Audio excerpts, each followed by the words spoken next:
And you think about it and you're like, is it actually moving the needle for me on what I do? And sometimes it just doesn't. It creates so much work for you. And for me, when I get so many things, so many insights that I need to act on, and no guidance whatsoever on wait, what does the analysis even say? Like, forget the pretty dashboards.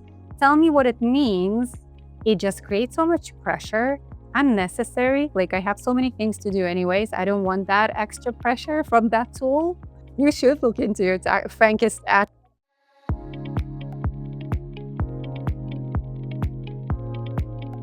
Hi, everybody. Welcome back for another episode of RevOps Unboxed. And we have another awesome guest coming on the show today, and her name is Lolita.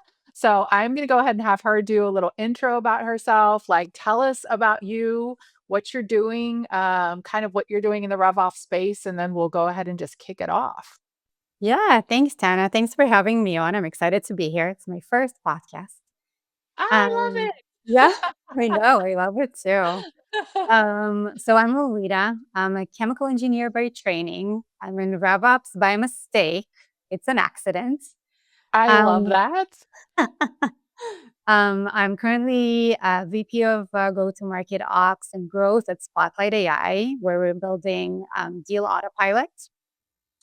Before this, I spent my entire career in industrial water treatment, like a decade or so without giving away my age. But, started off as a chemical engineer, project manager, operations manager, leading teams, so on and so forward. Had so much fun, really was looking at the transition into tech or looking at like from, it's just interesting, so different from everything that I did before. So it's fun. It's a different industry, but I still think it's the same job. Like I'm an operator at heart by this time, by getting to this point, I know that for sure. And so, when you think about operations and efficiency and making everything work better, it doesn't matter what industry you're in. So that's me kind of figuring that out. So, doing that on pipes and now doing that on pipeline, kind of the same thing. That is incredible. We're very similar in trade because I'm gonna ask, how did you mistakenly get over to this? Because I was in nursing for like 10 years before I made a pivot to tech. So I say that same exact line of like, it doesn't really matter where you go, what industry, if you know operations, you know operations. Yep, yep. Okay, I so how did you mistakenly get into RevOps? I got into RevOps through basically one of the co-founders of the company. I worked with him in the past. We were both in the water space, so he knows me, I know him. And when, it kind of made sense timeline wise, where I was, where he was, it just, kind of offered me the opportunity to join the company. And I was like, yes, 100%. I'm definitely interested. So that's me. Yeah.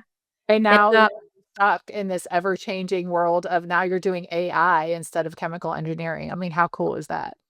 it is very cool. And honestly, I've always wanted to, kind of do software. Like it wasn't something that I was good at. When I was studying chemical engineering, we had a course for C++, and I almost failed it. Like it's a true story.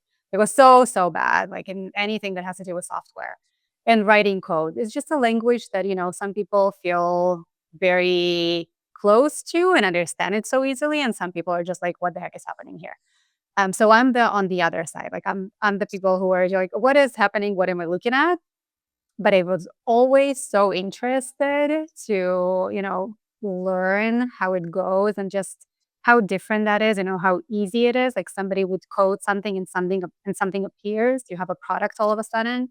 Whereas in the water industry, that doesn't work like that. You have to build a facility, right? You have to lay piping, you have to go to do all the design work. It's like so, so different. So I was always super interested in software, always super interested about coding. And I'm sure we're going to be talking about it more, but now anyone can, which is amazing. Yes, that is a great segue into because I know one of your passions is everything AI. And being at Spotlight AI, I know y'all are doing a lot of innovating when it comes to your own product. What are you seeing really happening right now with like overestimating AI today? And what is overestimated in AI because everybody thinks, AI can do everything. And then what is something you think is underestimated in AI, not really being talked about that much? Hmm. So I think at this point, overestimated, I would say anything that has to do with like summaries and giving you insights. There's so many software out there that can summarize emails for you and Slack and whatever, meetings, calls, like everyone's talking about summaries and getting insights in. And I think it's a little bit in an overhype at this point. And underestimated is AI that actually takes action. Like I think, from day one for Spotlight, that was what we were trying to do is make sure that there is an actual action that is happening, something is moving something for you and not just giving you the data. So I would say that. Yeah, that's it's really interesting because all the conversations we're having, stuff that's taking action, like things going from copilots to autopilot, like Right. the agentile stuff that's happening with, you can program something to actually do actions for you, set the workflow and go. Have y'all been doing any of that lately? Or like what has been in your part of it that you've been able to build that's more of that action oriented play? Oh, yeah, that's a good question. So, Copilot versus Autopilot, people have been talking about it for a while, and I always struggle to explain what I mean by Copilot versus Autopilot, especially when it comes to Spotlight, right? You meet new people, they ask you what you do, and then you're trying to explain that, and it's really, really tough. But lately, what's been working really good for me is comparing Copilot and Autopilot to ChatGPT like 3 months ago and how we were working with ChatGPT 3 months ago to Claude nowadays. And I seem to have success in explaining that way because up until this point, it would be like a blank face of people like, ah, yep, um, don't know what you're saying, but Right. okay.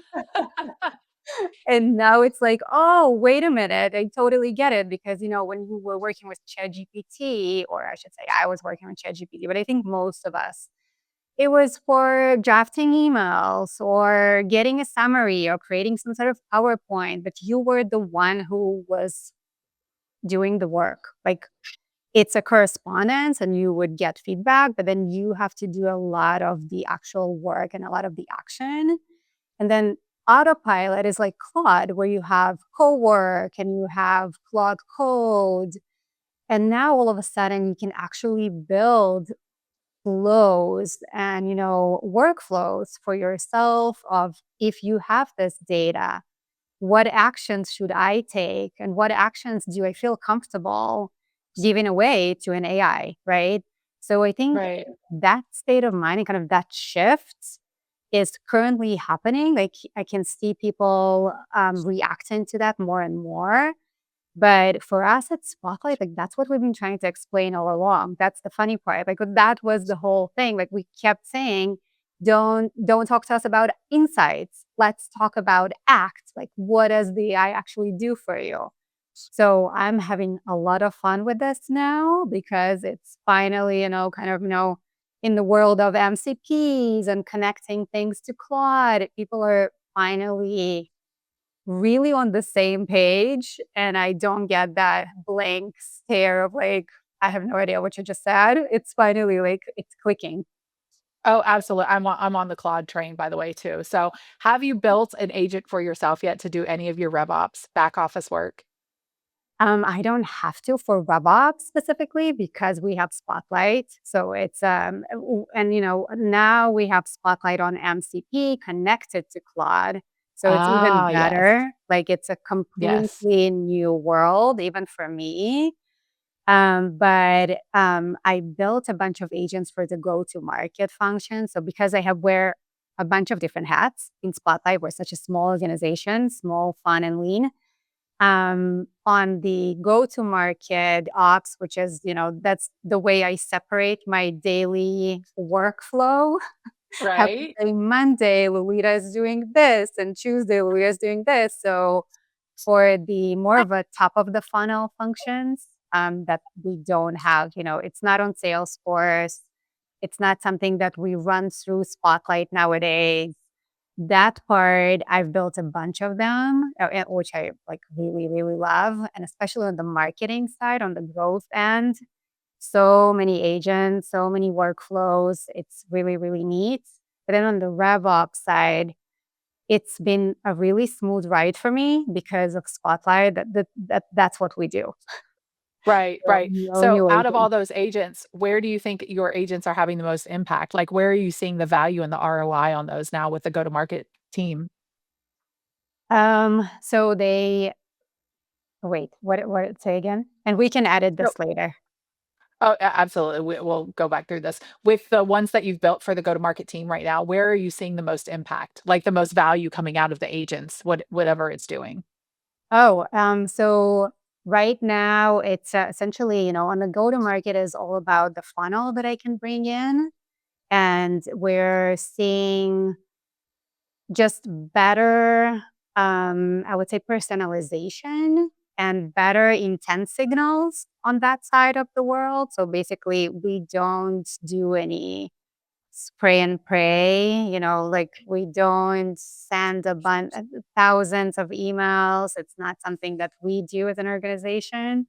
So for us, it's more of can we still limit ourselves to, a very limited amount of emails and outreach sequences, but make sure that we tailor those to people who are actually showing some sort of intent. And getting that intent is really, really working well with different agents that you can build while monitoring different platforms. So I think that is the biggest ROI because we're actually seeing higher conversion rates. Oh, that's amazing. So thinking about that, and you've built the agents for the go-to-market team, how do you think orchestrating multiple agents, because you've got your customer success, you've got your marketing, you've got your sales team, you've got all the different functions. How would you, I don't know, advise people that are thinking about using agents across multiple Yeah. teams without creating like another Frankenstack? I love that you use Frankenstack. Thank you for that. I'm so proud of that. Frankenstack. Yeah, it's like our so just to tell Because we all you, have them. We all have them somewhere in our org. everywhere. I would say everywhere in the org. But yeah, Frankenstack, just a funny story about that. So I have like I'm fangirling over this one person who is running growth at a very big company. And I actually created a skill on Claude that is a replica of that person. So I can run ideas by him without knowing him. And it works so good. It's really, I really love cool. that. So Frankenstein came from that, and it's like such a proud moment for me because it's like really cool. It's like a really good word. So thank you for using that. But yeah, I think at the end of the day, you have to if you have multiple agents, especially in an enterprise organization, which is not, for us, for Spotlight, it's easy because we're a small team, everything is controllable in a very, very efficient way because we're so small, right? Like everyone knows everything. But then when you're in a bigger organization and you have that Frankenstack of like so many tools, so many data, so many things, you really need to have some sort of brain, some sort of knowledge that combines it all together. It's like having multiple agents in a way, you have multiple agents, but you need to control them under one orchestrator, brain, knowledge graph, whatever you want to call it. Um, and I think, for Spotlight specifically, it's pretty easy to do because what we did is we've developed that knowledge graph over the past 4, maybe 5 years. So all the data and all the industry knowledge, playbooks that work, methodologies that work are all in there. And then you have something that guardrails what your agents are doing. Yeah, I think that's the biggest part, which will lead me to my next question. When you let the agents free and loose to go do their thing, how much control do you think needs to be human judgment versus the autonomous agents being able to do any kind of like complex stuff or things that you're assigning them to do? How much do you think like the humans have to still be involved to double check it all? I think it depends on what you're doing, right? It depends on the workflow. It depends on the agents and what they are actually performing. But I think right now, like majority of the organizations, or at least the ones that we're talking to, humans are doing everything. There's very little AI right now, especially in the enterprise organizations, where it's very hard for each person to make a decision. It's, buying committees and everything needs to be approved. And the AI that they have is still more of an insights AI, and it requires human judgment to do anything, honestly. But I'm hoping, and I think that there is right now, we're going towards that shift where you actually employ agents to do more and they can judge what to do and they can act on behalf of you in the guardrails that you set. Like that is the most important thing. Also, you want to make sure that they have the data to work from that is not only the web. Like if you build your agent on Claude and you just assume that it knows how your organization is running, that's going to be painful, right? Because Yes. Yes. the hallucination rate and like sometimes, really, right? Like sometimes Claude just wakes up and you're like, wait a minute, this is not What the did you same just Claude I say? had No, that's yesterday, not right. right? So I just think like we need to be smart about it. But I think definitely if your AI has been trained and it's properly executed and you have the brain behind it, yeah, why don't you let it run, make actions? Why don't you have it go through your opportunity and update the stage that you're at or create a material for you relevant to that stage? Like, why not? You don't have to do it yourself. Right, that makes a lot of sense, and what I'm seeing too, we've gone through a couple different tool implementations recently, and to your point, I think a lot of the AI that's being built in tools is insights, because all the data's in there, whether it be your CRM or, activity trackers, whatever you're using for your activities, and most of that is pulling insights, like, "What did you say during the meeting? What did you say during the phone call? What did this happen?" But what was very interesting is the one that we're going through now, and I'm not going to name names because I'm not giving them props right now, but there is a lot of that same stuff you were talking about, like setting up scorecards, playbooks, instructions, so that when you're using the AI, your team can say, okay, based on this, show me these things. And I think it is giving, like you said, more in those instructions and swim lanes and guardrails that you need to actually pull. It may be insights, but it's also data. So how can we move the deals farther down the line because we've got the right data being pulled in? So I find it very, very interesting. So do you think, in your opinion, as we talk about specialized agents per function, do you think as we, especially with you being a smaller org, which will be interested to see what your take is, that you're going to have more of a unified revenue brain, to where the entire life cycle is kind of run by agents while we all manage it in the background? I think we'll have so many agents. Like I think there's going to be more and more, but I do think we'll need some sort of a unified brain. Yeah, it's like you have a unified brain and specialized hands in a way, right? Like you have a bunch of agents who are executing and doing things, but you do have some sort of a brain that controls it all and make sure that you're actually doing the right thing, getting the right data. It's providing what you need and not just running around doing whatever. Yeah, that makes absolute sense. I would agree since we are so used to saying, this is our source of truth, or this is what our goal is, or this is what we're trying to work towards, almost getting your agents to have that same behavior to say, okay, this is part of the goal and here's where we need to get them to go. What do you think? are the three things that say, because there's a lot of people that are just getting into AI. They're not as far in as some of us are. And they're just now putting AI initiatives on the table. What do you think could be like the three things that a RevOps leader could operationalize now for AI? And then also, how can they do this and help change behavior versus they're just building reports and dashboards? Um, Three things. I would say, first of all, I would kill anything that doesn't do any action. Like nowadays, like if you have tools that are just nudging people to do their work, get rid of it. It's not helping you in any way. I would automate a workflow. Like I would start with one because the tendency and especially the noise around, like all of us are on LinkedIn.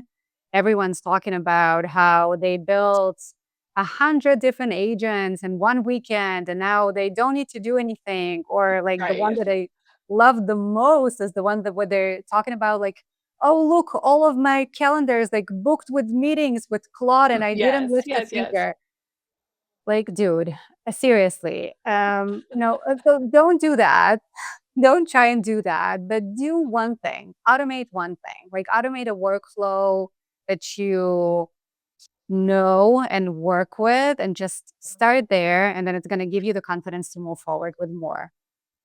Um, and the third thing is pick the workflow that is actually broken today because there's no harm done. Like you either fix it and now it's better and now something is more efficient, something works, or you don't fix it and then no harm done. So you Yeah, don't that's feel a the very, pressure. very good point. Yeah, I mean, it's already broken, so if you Yeah. can't fix it with something easier, it's already where it is now. Yeah. That's a really good point. Where do you think most AI initiatives fail nowadays? Um, I think with the hype, like not defining the problem, it feels like, and again, it's very I guess each company, like I can talk for all of them, but I seem to stumble on a bunch of companies, my friends that work in different companies and so on, that just initiate AI projects because AI is cool, because of the hype, because of knowing, oh, we need AI, like let's throw AI into this, but not defining the problem or not even starting with the real problem. And that's a failure to begin with. That's just a shame. Yeah, that's a very, very good point. And since we were just talking about the system of truth, what do you feel like with everything that we have going on with AI, do you think our CRMs are still going to be like the system of truth going forward? So it's interesting because just this week, right, or I think maybe last week, CRM Salesforce announced the headless 360, which I think is a really interesting move, and I think they're actually understanding that they're not the source of truth, and that is them trying to be it again. So what I'm trying to say is the CRMs are a little bit late. Like you don't get the data that you need at the time that you need it because the CRM right now, you have to really work to fill it or work to update it in order to get something out of it, right? And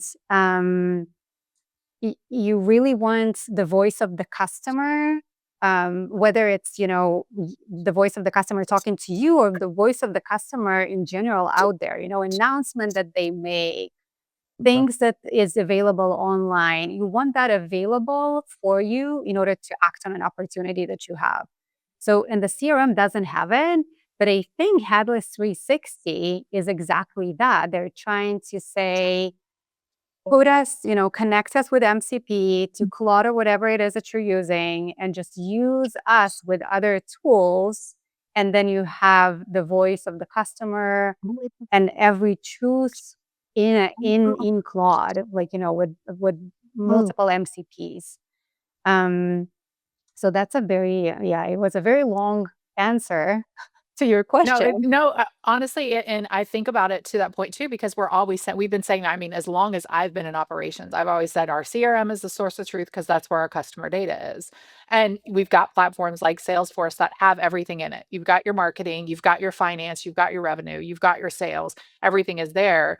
And it's almost as if, they've got their marketplace and you attach all these third-party apps.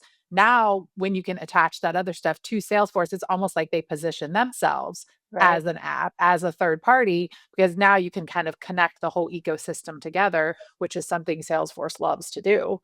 Because I said the same thing with HubSpot. They haven't come up with a new thing, but all of that stuff we can integrate into it and get the same functionality across their whole, set of stuff. Like you're not paying extra to use Claude in marketing or sales or revenue. So you Yeah. can still kind of keep it all inclusive and keep it all together with the 360, which is still going to be it's going to be fascinating how I think over the next year and a half, because I do see the trend. To your point, like my whole LinkedIn network is all about Claude, which, I'm using it too. So I see what the hype is and I'm super excited about it. So I think it'll be really interesting to see. We have this chat a year from now, and now what are we doing? Oh Like, my God. Seriously, even tomorrow, I think I just saw like an article that says that OpenAI is back in the running and something is happening. And I was like, oh, wait, I have to read it later. I'll send it to you. But I don't know. Maybe, tomorrow this conversation maybe, is no who longer knows? I feel like anything is Claude. possible at this point. Yeah. Everyone's going to be like, who's Claude? Why are they talking about Claude? Right, right.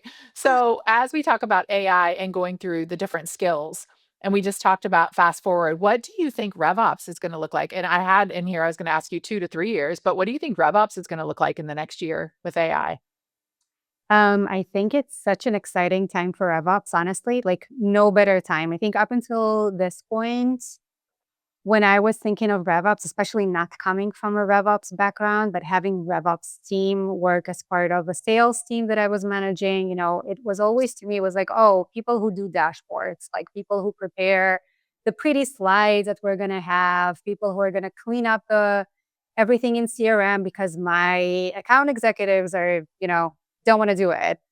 But now it's like we're at the very front of everything that is happening with AI. So I really think that this role is becoming more strategic than anything else on sales, honestly.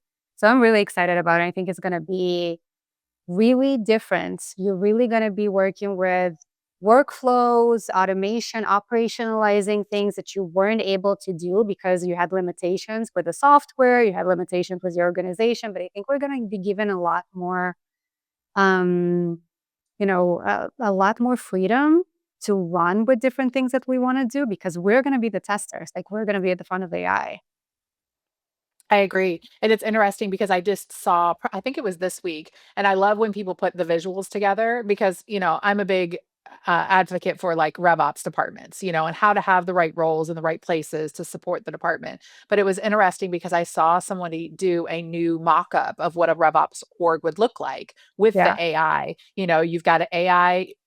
I don't know if you want to call them an analyst, a developer, a go to market, like in all these other separate roles that really are not defined in a RevOps org because they are usually living with IT or somebody else on the technology side because, sometimes we are the owner of our technology stack, but I'm seeing a lot of orgs change that thought process because your RevOps leaders are really the ones driving the AI adoption, usage, business cases, all of that. They still should own the tool or whatever it is. So it is very interesting to kind of see maybe just even how the reorgs like of RevOps in general kind of change over Right. time. So I got some spicy hot topic ending questions for you. Sure. They're not too bad. So if you joined a company tomorrow, what would be the first thing that you ripped out of the tech stack? Again, it has to be like all the insights tools. And that's exactly what I've been doing, because it's just, it doesn't cut anymore. It doesn't cut it anymore. You're being overloaded with data, but then you need to make a decision on what to do with that data. And sometimes it's so much data because, LLMs can handle so many things, right? So they just throw it all at you and you're looking at it and you're just kind of, you don't even know where to begin. So it becomes the next week's problem and it becomes somebody else's problem and then nobody does anything. So any tool that doesn't provide action and just provides you insights and data, I would just get rid of it completely. You're gonna make me go assess, like, my entire tech stack and all of that stuff now. You Thank should. you. I do. Like, that's what like, seriously, that's what we should be doing because some of the tools you've been using for a while and you're like, "Oh, I like this because the UI is really nice," or, you have a contact in there. And you think about it and you're like, "Is it actually moving the needle for me on what I do?" And sometimes it just doesn't. It creates so much work for you. And for me, I don't know if it's just Mhm. me, but I feel like when I get so many things, so many insights that I need to act on and no guidance whatsoever on wait, what does the analysis even say? Like, forget the pretty dashboards. Tell me what it means. It just creates so much pressure, unnecessary. Like, I have so many things to do anyways. I don't want that extra pressure from that tool. So, yeah, you should look into your Frankist I absolutely am. Or just to compound on that, or you're getting the same insights to multiple tools. Like, multiple tools are giving you the same exact thing, but they've written it in a different word, and then your team is like, "Well, which one do I look at? Oh, Because I'm 100 seeing the same percent. thing in 3 different places, and which one do I use?" That's yeah, I Yeah. feel like one of them. And I What think, do you kind think? of, going back to, having that brain that we talked about, that orchestrator that can look at everything because, like, I don't know, I'm not a software engineer. I now can run Python code using Claude, but I don't understand what it says. I can just test it and it runs. But, what other smart engineers on Spotlight and the way that we design the system to really understand the contexts is just amazing. Like, you need to have that brain to connect the dots. 100% agree. So, do you have any parting wisdom to share? Any, I don't know, mottos you live by? Parting wisdom could be about anything in general. From the Oh. Lolita parting wisdom. Love it. If we stick to RevOps wisdom, I would say, and it's controversial and people are gonna probably not like it, but your pipeline is a lie. Like, I say it all the times and I mean it. I truly wish to meet an organization, especially an enterprise sales organization that's gonna come and show us their pipeline and actually believe in it themselves, especially the leaders of that organization. And for us to be able to say, "Yeah, you know what? We didn't need to do anything. This is the great pipeline and your CRM is in great shape." So, yeah, your pipeline is a lie. I'm sorry. That'll go along with my other "It's fixable" t-shirt. I Oh think we're my just god, gonna yes, start branding we should t-shirts. do that. Maybe yeah, that might be coming along Maybe with us. you should do like a T-shirt that has, the episodes on the back, when there's a tour and they have, like, the tour and all of the tour in the back of the T-shirt. And I'm gonna have them edit this out so nobody can steal my idea and take this whole Totally. part of it Yes. out. So, thank you so, so much for joining me today. It was an absolute pleasure. I know we'll have plenty of other conversations outside of here, but just wanted to tell you thank you so much for taking the time today. Thank you. Awesome Thanks so stuff. much for having me. This was fun. Thank you. Thank you. That's another episode of RevOps Unboxed with me, your host, Hannah Jackson.